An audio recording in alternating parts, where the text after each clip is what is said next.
Health मुर्दाबाद, DG health मुर्दाबाद, बात नहीं सुनते मुर्दाबाद, बात नहीं सुनते मुर्दाबाद, कर्मचारी एकता जिंदाबाद, कर्मचारी एकता जिंदाबाद, हरियाणा सरकार मुर्दाबाद, डीजी हेल्थ मुर्दाबाद, सिविल सर्जन मुर्दाबाद, हरियाणा सरकार मुर्दाबाद। क्या? हाँ जी, आपका शुभ नाम? Sandeep Kumar, sub centre Pawda second, PHC Pawda से। जैसा कि हमारा प्रधान जी ने बताया है कि हमारी सैलरी टाइम पे नहीं आती है, और हमारी बहन जी है जो उनकी भी सैलरी टाइम पे नहीं आती है। कोई भी अधिकारी होता है अगर रिपोर्ट के मामले में लेता है तो कर्मचारियों को सबसे पहले व्हाट्सएप के माध्यम से रिपोर्ट मांगी जाती है और 5 या 10 मिनट का टाइम दिया जाता है। अगर कोई भी अधिकारी अपनी रिपोर्ट लेने के लिए बार की बार फोन करता है, लेकिन कर्मचारियों का वेतन टाइम पे दिलाने के लिए किसी का भी ध्यान नहीं है हमारी तरफ। जैसे कि सीएचसी उगलाना में है नहीं, एसएमओ की पोस्ट है वो काफी सालों से कम है। जो हमारी परमानेंट सैलरी बनाता है, जिसके पास डीडीओ पावर परमानेंट होती है, वो काफी सालों से रिक्त पद पड़ा हुआ है। अगर उसके बाद किसी के पास पावर आती है तो उसके लिए क्राइटेरिया होता है कम से कम 5 साल की सर्विस होनी चाहिए एक एमबीबीएस डॉक्टर की। जिस एमबीबीएस के पास 5 साल की सर्विस होती है वो एमबीबीएस को डीडीओ पावर मिलती है, तो वो जैसे ही डीडीओ पावर मिलती है तो वो बिना बताए छुट्टी ले चलता है। इससे पहले की छुट्टी लेनी होती है तो अपना हेल्थ में या डीजी हेल्थ को लेटर देना होता है कि मेरे को डीडीओ पावर ना दे तो मैं छुट्टी पे जा रहा हूँ, इससे कर्मचारियों को दिक्कत नहीं होगी। तो हमारा यही कहना है, या तो हमारा सभी का वेतन टाइम से दिया जाए या हमारे को कोई भी किसी प्रकार की रिपोर्ट न ली जाए। अगर हमारी समय पर किसी का भी वेतन नहीं आता है तो हम सोमवार से धरना प्रदर्शन नहीं करेंगे, कोई भी किसी प्रकार की रिपोर्ट नहीं देंगे। कुछ मामला ये है जी, मैं एमपीएचसी एसोसिएशन ब्लॉक प्रधान ललित कुमार जी। मामला है 3-4 महीने से हमारे कर्मचारी काफी परेशान हुए हुए हैं। जो हमारा डीडी पावर, जो जिसके पास भी मतलब डीडी पावर आती है वही कर्मचारी छुट्टी पे चला जाता है, जिसके कारण कर्मचारियों की सैलरी नहीं निकल पा रही है।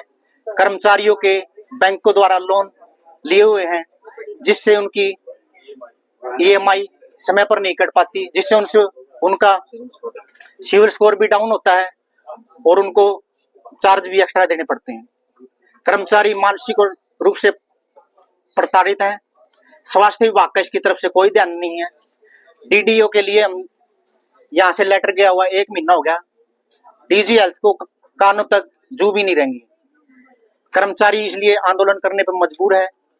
अभी सभी कर्मचारियों ने सलाह कर मशवरा किया है और ये निर्णय लिया कि शुक्रवार तक अगर डीडीओ की पावर उकलाना में आ गई तो ठीक है, नहीं तो सोमवार से कर्मचारी हड़ताल करने पे मजबूर होंगे, जिसकी जिम्मेवारी स्वास्थ्य विभाग की होगी।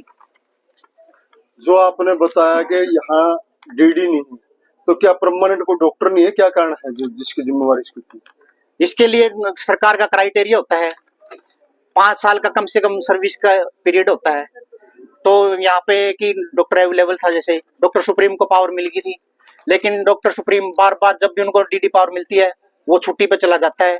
ये प्रोसेस लगभग 1 साल से ऐसे ही चल रहा है। कर्मचारियों को 1 साल से ये परेशानी झेलनी पड़ रही है। तो इसके लिए सिविल सर्जन ने भी इसको देख के डेंटल सर्जन डॉक्टर रवि के नाम पावर के लिए लिखा था, लेकिन अभी तक वो पावर यहाँ पे नहीं पहुंची। कितने महीने का आप लोगों का वेतन रुका हुआ? कर्मचारियों का वेतन 2-3 महीने से अटका पड़ा है। तो फिर आप जो हमारा फील्ड का स्टाफ है एमपीएसडब्ल्यू फीमेल, उनका जो बजट है वो भी 3-4 महीने से नहीं आया हुआ है, जिससे भी उनको घर चलाना बड़ा मुश्किल हो रहा है। तो फिर घर चलाना, तो अब किस तरीके से घर चला रहे हो आप? अब तो इधर उधर से उधारे पकड़ के कर्मचारी अपना काम चला रहे हैं। तो जो आपने बताया कि यहाँ कोई एमबीबीएस या कोई है भी आज मौजूदा डॉक्टर? आज जो हमारे प्रशासनिक जिसके पास पावर है डॉक्टर वहां पर आए हुए हैं मीटिंग लेने के लिए।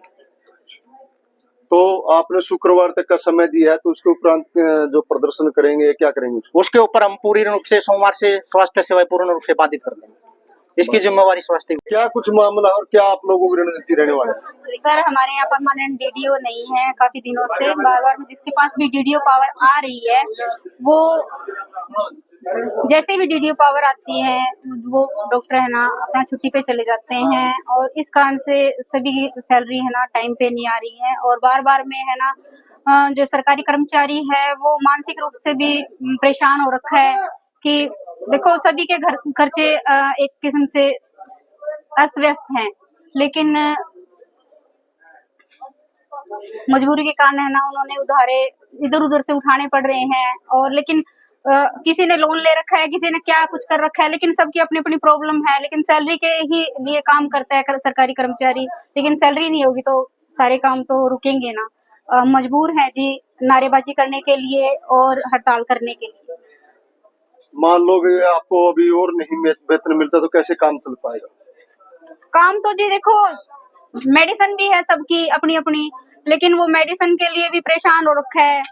हर कोई है ना, किसी कोई क्रोनिक डिजीज से जूझ रहा है तो उनके लिए ना मेडिसिन लेना बहुत ही मुश्किल हो रखा है। और अपना घर खर्चा भी है, किसी के बच्चे भी बीमार हैं, उनको दवाई दिलवाने के लिए भी पैसे नहीं है। तो आपका अगला कदम क्या होगा हमारा अगला कदम यही रहेगा, अगर डीडीओ पावर शुक्रवार तक नहीं आती तो हम अनिश्चित धरना देंगे। आपका शुभ नाम? शुभ नाम? आशा एनो। पिछले 5-10 सालों से उकलाना में हर बार ऐसा होता, सैलरी समय पर न आने के कारण सभी परेशान हैं। जब भी किसी के पास डीडीओ आती है तभी चले जाता है, इसलिए हमारी 3 मंथ से हमारी सैलरी रुकी हुई है। अगर सोमवार तक डीडीओ पावर नहीं आती है तो हम सोमवार को अनिश्चितकाल सभी स्वास्थ्य सेवाओं को सुचारू रूप से नहीं चलने देंगे और इसके लिए हम धरना देने के लिए मजबूर हो जाएंगे। शुभ नाम आपका?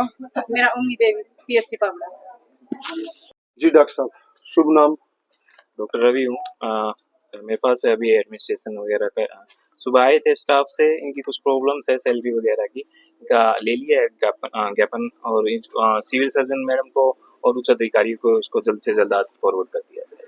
ये डॉक्टर साहब इनका कहना है कि जो रिपोर्ट तो मांग लेते हैं लेकिन जो इनका वेतन देने के लिए डॉक्टर छिप जाते हैं। अभी थोड़ा सा ये चल रहा था, टोटली पूरे हिसार में की बात करो या पूरे हरियाणा की बात करो, बजट का थोड़ा इशू चल रहा था।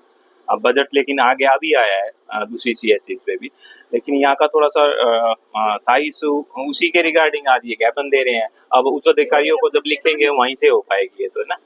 बाकी पिछले कुछ टाइम से तो बजट नहीं आ रहा था, इस वजह से इशू हो रहा था। नहीं, इनका कहना है कि जो डीडीओ है, डीडीओ की पावर नहीं तो उसको देखो ये ना अपने लेवल की नहीं है बात, ये अपन यहाँ से फॉरवर्ड ही कर सकते हैं। ये डिस्ट्रिक्ट लेवल की है, हेडक्वार्टर की बात है। अपन तो यहाँ पे हैं, अपन जो स्टाफ को दिखते हैं उसको फॉरवर्ड कर सकते हैं डिस्ट्रिक्ट हेडक्वार्टर पे। वहां से क्या कंक्लूजन निकलता है वो उसके उनके ऊपर रहेगा। ठीक है, थैंक यू।